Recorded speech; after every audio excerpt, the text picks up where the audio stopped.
Of the way. My name is Patsy and I am the programmer here in the Linen Hall, and as I say, you're all very welcome to one of the highlights of our calendar, which is the announcement of the winners of our annual Ulster-Scots competition. And the timing is particularly good this year as we're holding the event as part of Ulster-Scots Lead Week, a week celebrating the Ulster-Scots language and the rich part that it plays in the language, culture and heritage of this island. I say I'm delighted to be that we have the competition announcement as part of that week. This is our third year of the Ulster-Scots competition, and it is going from strength to strength every year. We've almost doubled the number of entries this year, and I think that's a reflection of the growing interest and increasing confidence and talent of our writers. The Ulster-Scots community is a hugely supportive one, and there is a real sense at the moment of writers encouraging and supporting one another. And we saw that the other day here on Tuesday when we had 5 Ulster-Scots writers reading, and it was a terrific event. So we're delighted to see that enthusiasm and encouragement, and I'm very pleased to see so many Ulster-Scots writers here today. I want to thank everyone who made the time to make an entry to the competition. The Linen Hall established this competition in partnership with the Ulster-Scots Agency to recognise and to encourage the talent of Ulster-Scots writers. Ulster-Scots is very much central to the collections that the Linen Hall hold, and we're proud of that heritage and that it is richly represented in our collections. But we also know that Ulster-Scots is a living language and is growing and changing, and I think this competition goes to the heart of that. In devising this competition, I think we were also conscious that competitions can be a game changer for writers. You know, they help them to build a career as writers, they build confidence, and they build a track record for individual writers, but they also build a growing body of contemporary Ulster-Scots writing. So I want to thank the Ulster-Scots Agency for their support with the competition across the 3 years, and particularly this year. I'm delighted that Alan McAdam from the Ulster-Scots Agency is here with us today, and you'll get a chance to hear from him shortly. I'm also delighted to say that we have all 3 judges for the competition here with us today: Frank Ferguson, Carol Baraniuk and Alistair Heather. And we really couldn't ask for better judges, not just in terms of their expertise, but also in terms of the generosity and care and consideration that they have shown throughout this judging process. So I'm delighted to have them here today, and I'm just going to take a minute to introduce them to you. You're going to be hearing from them all individually in a few minutes, but I want you to know who they are before they come up here. So Dr. Carol Baraniuk is a member of the Glasgow University team editing Robert Burns' Letters for Publication by OUP. She is the author of James Orr, Poet and Irish Radical, and has published and presented widely on Ulster-Scots and Scottish literary traditions. Carol has an essay on the early 20th century County Down poet Florence Wilson in Irish Women Poets Rediscovered, and 2 essays in preparation for the forthcoming Oxford Handbook to Robert Burns. We also have Dr. Frank Ferguson, who is Director of the Centre for Irish and Scottish Studies at the University of Ulster, where he's been based since 2005, and before that he taught at Queen's University. And from May 2023, Frank has been a member of the board here of governors at the Linen Hall. And Alistair Heather is a writer, presenter and columnist from Scotland's East Coast, and has come over from Scotland today to join us, so delighted to have you here. He works regularly on the BBC and writes for several Scottish newspapers regularly. He was raised in a village where Scots is a prominent language and has always used it in his work. He has hosted Natrads, Scotland's first bilingual Gaelic Scots television programme since 2020. So you get a sense yourself there of the expertise and experience that our judges are bringing to this competition. I'm going to get off the stage now, said enough. But Alan McAdam is going to come up next, and he's going to say a few words on behalf of the Ulster-Scots Agency.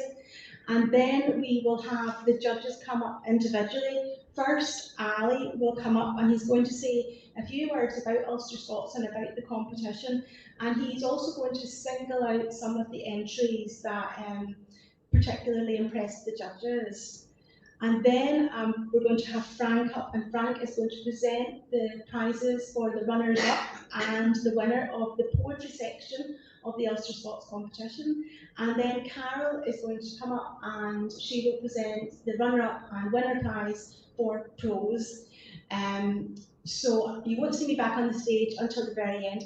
We're hopeful, and I know that this is going to be a surprise for the people who are winners, but we're hopeful that if at all possible, they might read a little bit of that work. It would be so lovely to hear a bit of the winning entries, but I'm not going to be press ganging anybody into that because I know that it is very much a last minute thing.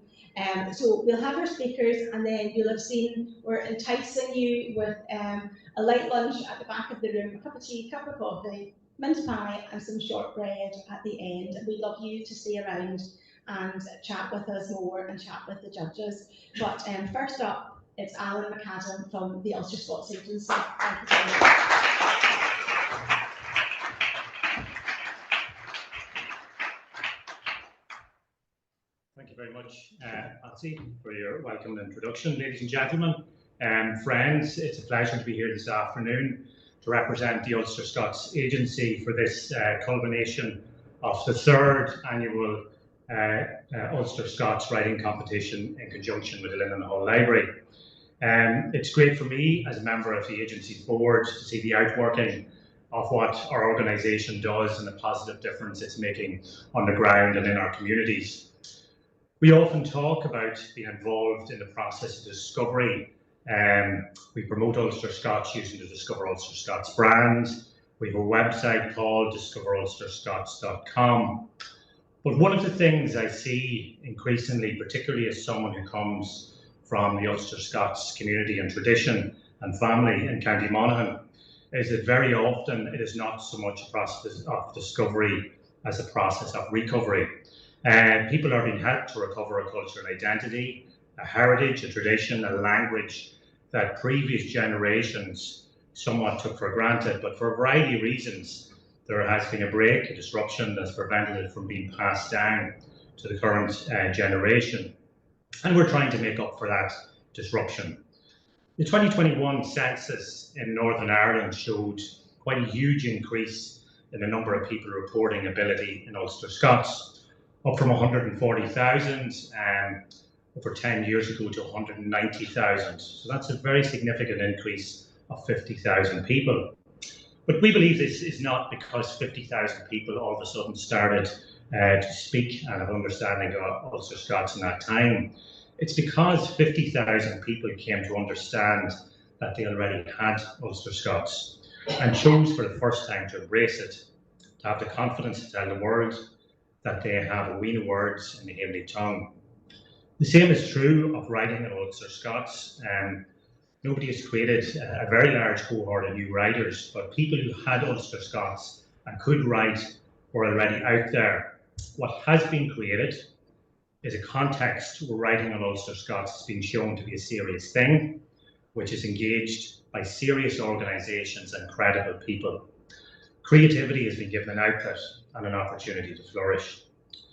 I was very interested to read Frank Ferguson's reflections on the competition over its short life, which were published at the weekend in the pages of the Ulster Scots, which came out in the Belfast Telegraph. I hope, Frank, you'll forgive me, but I think some of the observations you made are well worth sharing. Firstly, the quality of writing has been consistently high throughout the years of the competition. Ulster-Scots Writing always has had a small but highly gifted cohort of writers. We're very grateful for the contribution which this group of people makes to the competition annually. and the support of well-known and highly published Ulster-Scots writers to our competition is greatly appreciated. Alongside the established voices, new writers are emerging each year, which is most welcome, and some from within the Ulster-Scots language community and some from outside, who are honing their knowledge of Ulster-Scots through poetry and prose. And Frank, you quite rightly identified the exciting prospect that the language community is providing new writers and that the writing community is creating new speakers who are gaining proficiency in Ulster-Scots language. This mutual growth, I suppose, is marvellous to see for us all and offers great potential for cultural and linguistic expansion. Each year has shown greater confidence from all quarters in how Ulster-Scots can be deployed in both poetry and prose. And it's fantastic to witness the creativity and originality that has been demonstrated by many authors, and long may it continue. Of course, that won't make life easy for the judges, but that's precisely what we've been hoping for. There's also no one-stop shop method of how Ulster-Scots should operate as a literary language. Multiple voices are jostling to be heard, using tradition as they see fit. And these writers are charting their own path, and like the best writers, they play with and develop the language sensitively and ingeniously as part of their poetry and prose. This represents a growing sense of maturity in how the Ulster-Scots language can articulate its literary concerns. It also provides an indication of growing opportunities for writers to reach out to each other, to share, to workshop their writing and create new connections in a steadily expanding literary community. The progress we have made would not, of course, have been possible without the support of the Linen Hall Library, which after its own period of cultural recovery has once again taken its rightful place as a preeminent Ulster-Scots cultural institution. I'd like to thank Patsy, Julie and the team here for organising today's event and for once again working with us in this competition. It also would not have been possible, as already mentioned by Patsy, without the support of our learned judges, Frank, Carol and Ali, who I met just earlier. Thank you very much for the expertise and the weight of expertise and support that you bring to this competition, and the knowledge that you bring in relation to the subject. Last but not least, it would not be possible without continued support and engagement of all those writers who continue to support the competition by submitting their work. So finally, on behalf of the agency, I'd like to thank you all most sincerely for everything that you do to continue to support this vital work of recovery. And of course, I want to congratulate in anticipation the prize winners for their achievements, which we're looking forward to hearing about shortly. Thank you very much.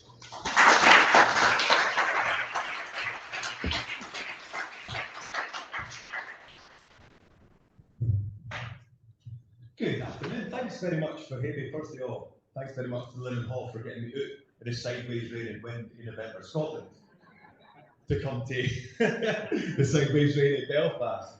Honestly, it's so enjoyable for me to engage with Ulster-Scots writing, and that's what I do as a judge in this competition for the last couple of years. There's such good work coming through that I just get to sit and enjoy in my flat in Dundee, and it's a real pleasure. And I would say I've been working in Scots for most of my career in Scotland, and I also keep a wee eye on what the government are doing in Holyrood and doing in Westminster around minority languages. It was only about 2 or 3 years ago that the Scottish Government put out a document about minority languages and what they were going to do and what our obligations were as a nation to Scots.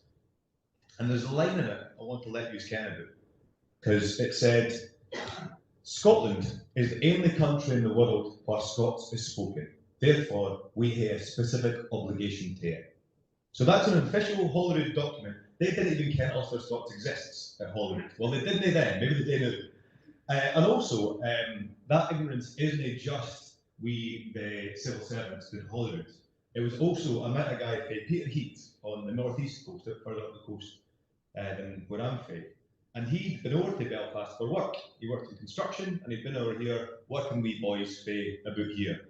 And he said to us, It's weird, like, they get all sorts of Peter Heath words in Belfast, eh? I was like, I did the aye. You're like, aye, I think it must have been because we were both fishing tunes. Maybe like we took them down with the fishing boats and learned some Doric words in Belfast. So there has been for a long time a bit of ignorance around Ulster-Scots in Scotland that doesn't do us any favours, because it means we miss out on the smashing work that's being produced here. And we didn't tap tent in the fantastic writers for your history that could be part of our wider Scots tradition. I came across Ulster-Scots when I was a student at the University of Aberdeen, where you can study Scots as a language in modules in your undergraduate. But I studied it just kind of in the main time. I was just enjoying reading books. I'm from Angus, and I was discovering writers there around Scotland, from Shetland, working in the Shetlandic dialect, which is different from mine, discovering writers for the Borders and for Ayrshire. And as part of that, I just came across writers for Ulster. And it made total sense to me. Like, how should there no be an Ulster-Scots tradition in the same way there's a Shetlandic Scots tradition or a Border Scots tradition? We all hae we're in heritages, we all hae we're in reasons for speaking Scots.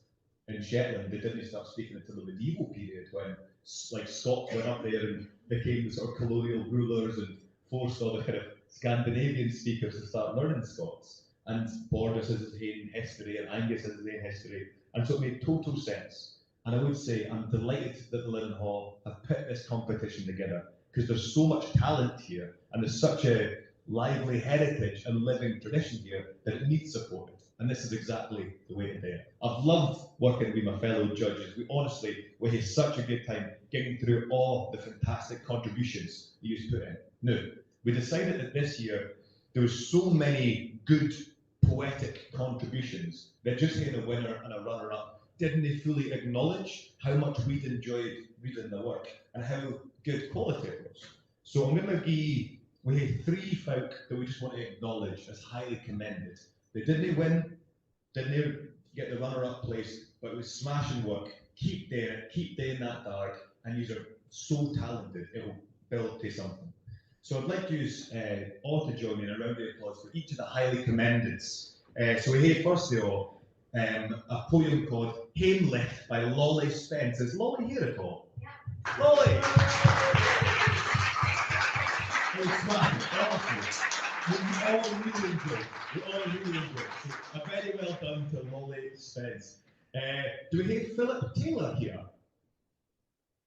Oh, let's give a wee round of applause in absentia for his sonnet. We really enjoyed that. Just see Ken Philip Taylor scream an oar setting, a translation from Shakespeare, in Shakespeare sonnets into Ulster-Scots, which was a smashing bit of work. We really enjoyed it. And then we have Emma McKervey in the room. Hey! An amazing. Emma put in an amazing piece of work cried Caliph Max Ailsa Craig. Let's hear the subtitles on that. It's no incredible, I'm not going to say. But a really ambitious, really talented piece of work that we absolutely love. So what we're saying, all day 3, highly commended. Keep doing what you're doing. It was such a joy to read. Now, on to our runners-up and winners. Please welcome a fellow judge, Frank Ferguson. And cheers for him.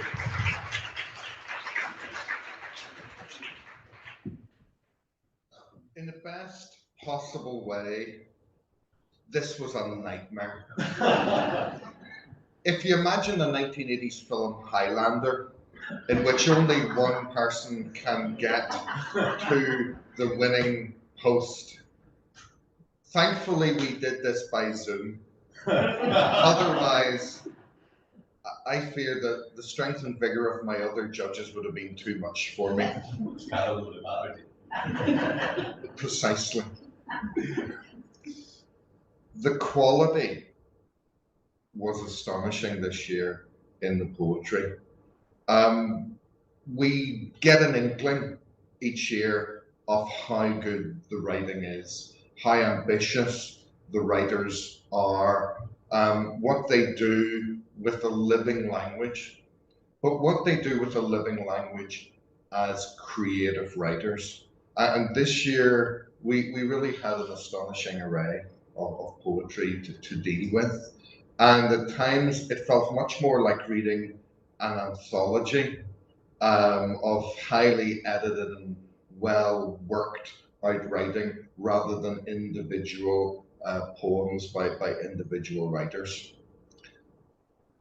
But the swordsmanship of both the judges and myself eventually won out. But it was extremely close. Our runner-up is The Salt Mine by Jennifer Herron. An absolutely fantastic poem and well worth a round of applause.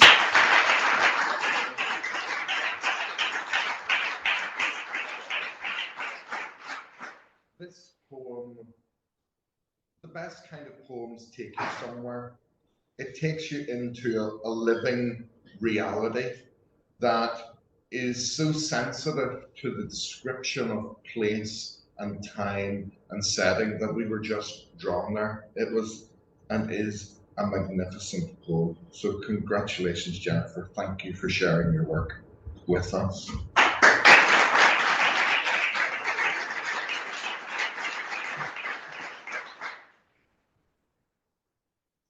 I'm not going to do one of those very long, annoying pauses that we all do. The winning poem does everything that you want a poem to do. It is so economic with its language that you know every word is placed there in the most perfect and opposite way. It plays games with language. That word shouldn't be in an Ulster-Scots poem. How could you be doing that? And yet when you see how well it fits, how neatly it works within the mechanism of the writing, you know, why do not more people use those words in that manner? The magnificent winning poem this year is Robin by Millar.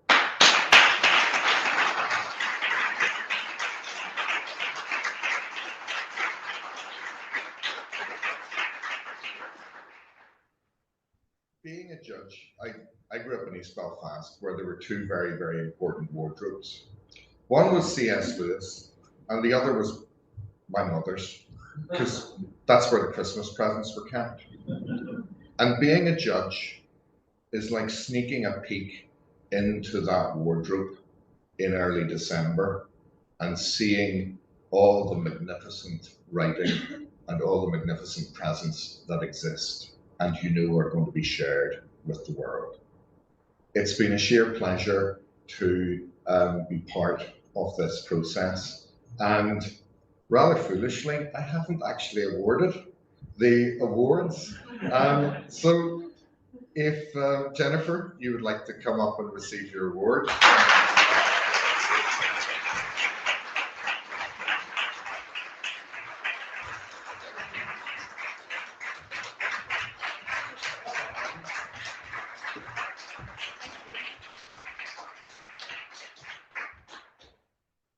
And Alan, if you'd like to come and receive your award.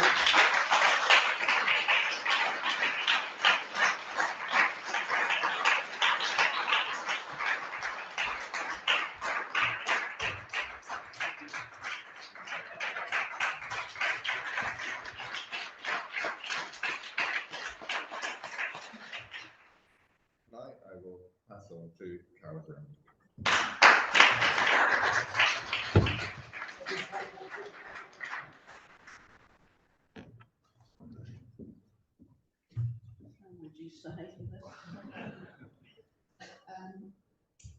Ali's wee story about the Peterhead fisherman reminded me of something that happened when my husband and I were on holiday in Shetland some years back. And Chris always complains that every time we go on holiday, I drag him all around the country looking for some writer's birthplace or whatever. And many of you will know, of course, that Hugh MacDiarmid, the great Scots language poet of the early 20th century, resided for about 10 years in Shetland on the island of Walser. So off we went one morning to Walsall to look for Hugh McDermott's house, and with some difficulty finding it.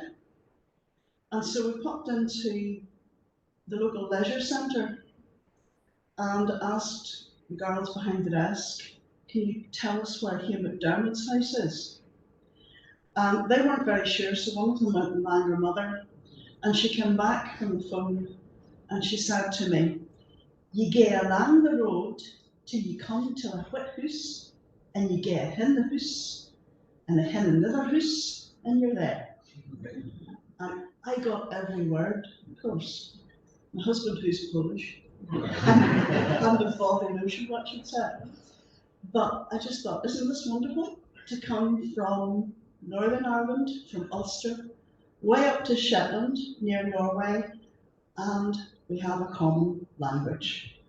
And that sense of Ulster-Scots and Ulster-Scots writing being part of the great, long and distinguished tradition of writing in Scots is something that inspires me on a daily basis. And it is something that I was very, very conscious of when we as judges were going through the poetry and the prose. And it falls to me now the delightful task of revealing the winners of the runner-up and the winner of the prose competition. So, as runner-up, I'm very pleased to be able to commend William Dickey for his story, Words Are Like Weapons.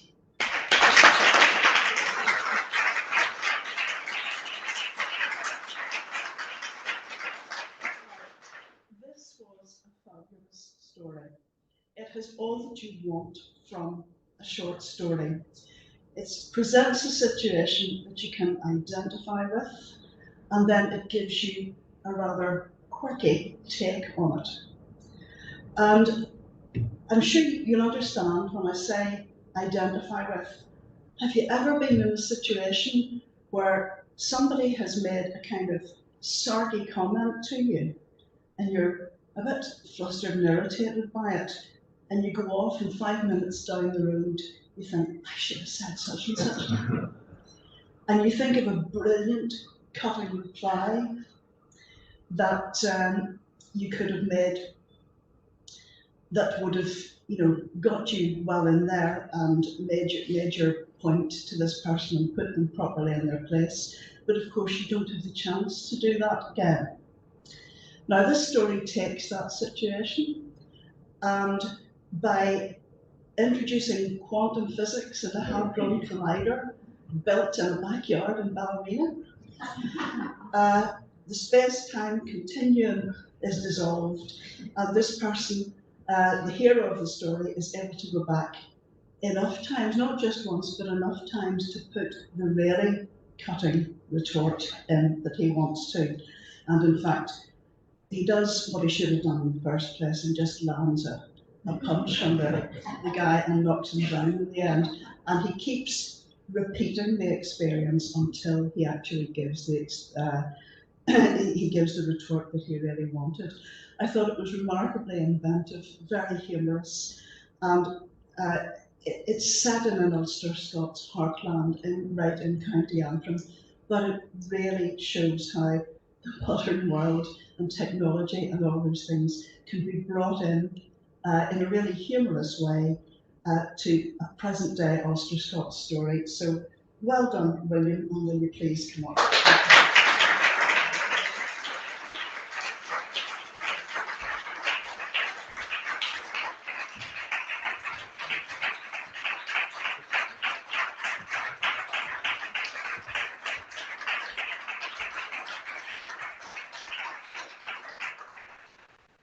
Our winner, I won't keep that person in suspense any longer. The winner of our prose section with a story called Sweet and Yuck Without Sugar is Morna Sullivan. Congratulations.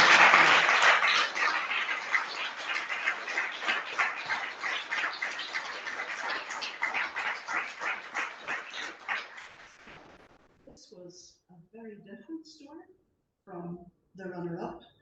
and again shows just the range and the inventiveness of Ulster-Scots writers. The central character in this story is a great heroine of Ulster-Scots, someone whom I admire tremendously, Mary Ann McCracken, who did so much sterling work among the poor and for women and in the anti-slavery movement in Belfast in the 19th century. And she's the central character, but she's not centre stage. She's the really important one. And in the course of the story, which is about a maid in her household who really wants to make cakes and scones for the afternoon tea that Mary Ann is holding, who wants to make them in a way that will really please her mistress. And she's the central character, and through her story of how she, working again and again by trial and error, finds a way to make the best cakes for Mary Ann McCracken's afternoon tea. She tells us in the course of all that about Mary Ann McCracken's life and all the important causes that she was involved with. And there's a very important plug too about Mary Ann's work in the anti-slavery movement, and also about her work in women's education and the importance of that. It's beautifully done, it's very deftly done. And the use of Ulster Scots in the story, the naturalness of the dialogue, and the sympathetic nature of the storyteller, the narrator, who tells us all about Mary Ann McCracken and her life, was particularly striking, and I think we all involved that. So it gives me great pleasure now to invite Morna to come up.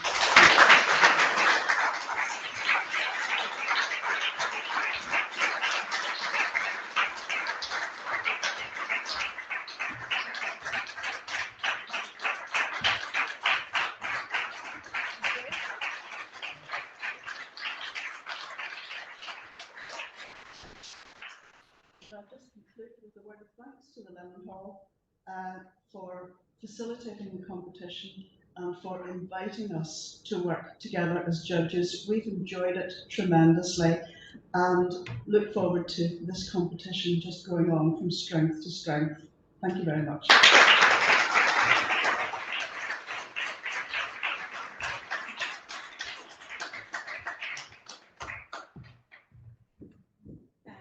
Wasn't that fantastic? Full of drama and occasion. And it's not over yet, because I'm delighted to say that our two winners are going to read for us. Hey. Exactly.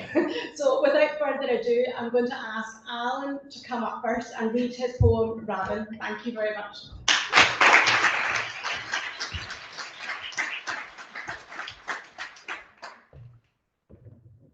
Thanks very much to the judges, and I'm delighted, obviously, to have won the competition, and thanks to Lemon Hall and Patsy. I was up here a couple of days ago doing the Ulster-Scots talk with the 4 other writers, and the subject matter that I read about then was quite different. This poem, Rabin, is one of a number of poems, a cycle that I'm writing called Ulster-Scots, and actually it's set in the Mesolithic, and there was a poem. But I was saying about the Scots not being aware of Ulster-Scots, I've had an excellent experience with the Scots Language Society and also the Scots Language Centre. And the poem that was Maker of the Month last December was actually, this is the following on poem from it. It was called Norton Nuthurst of the Ancients. And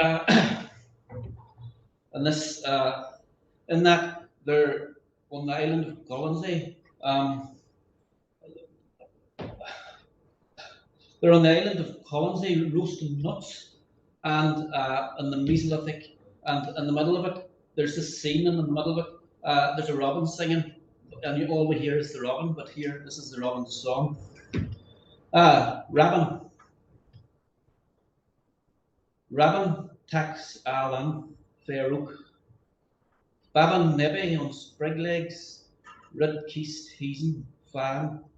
leaving Bacalith o' collect and minding, Ken's Ulca nipped an oyster, fe Eris to wrath, his darg o' aeons, cruise stockering with wheatwood, till he pulls nae mair, his neb dempty appens, his thrapple louses the sweetest bringe, the kernel, the pearls slaw cooked in his kist, sing sharp and colour.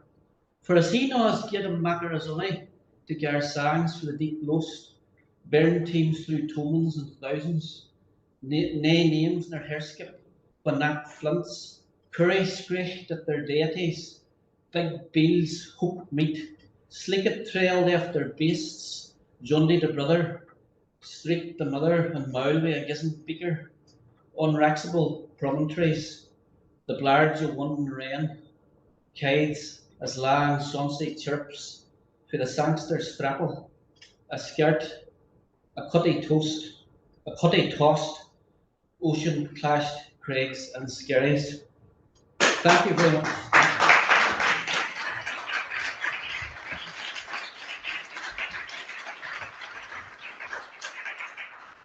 And now I'd like to ask Morna Sullivan to come up and read Sweet Enough with Sugar.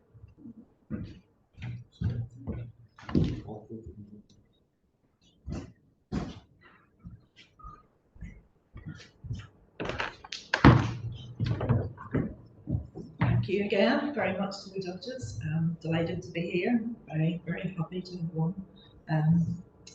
Like Alan, I was on the stage on Tuesday too, one of the poets that we didn't think would be back maybe so quickly, so it's an absolute delight to be back. I'll just read you a short excerpt because it is quite long. Sweet enough without sugar. Are those scones ready yet, Winnie? I glared at Sally. She was never done barging me in the kitchen. Hae you done this? Hae you done that?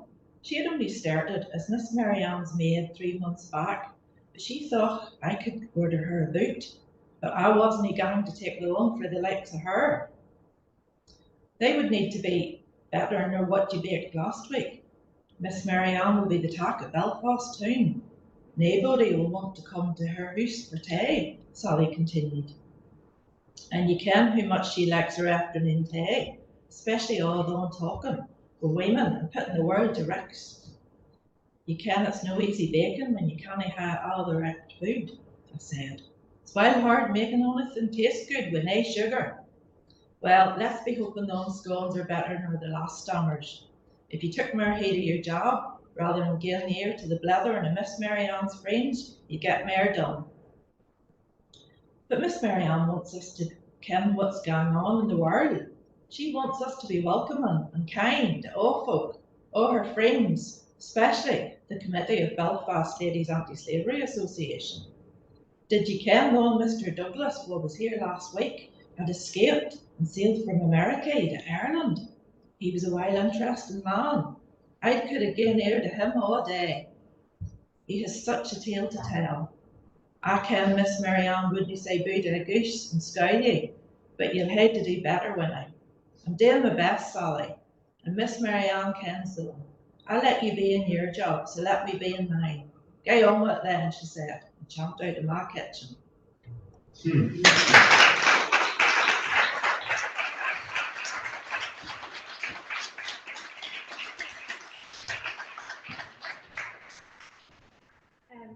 Huge congratulations to our winning writers today, Jen Herron, William Dickey, Alan Millar and Morna Sullivan, and to all the writers who were brave enough to send in their writing. And I suppose, you know, Ali was saying earlier, keep writing, you know, this is a journey and, you know, there's lots to learn and yeah, keep writing. And thank you very much to everyone who's come along today. And I hope to see you again here next year for more fantastic writing. But it's been a good day for writing today in here. And light lunch, tea, coffee, stuff, stay around, have a chat.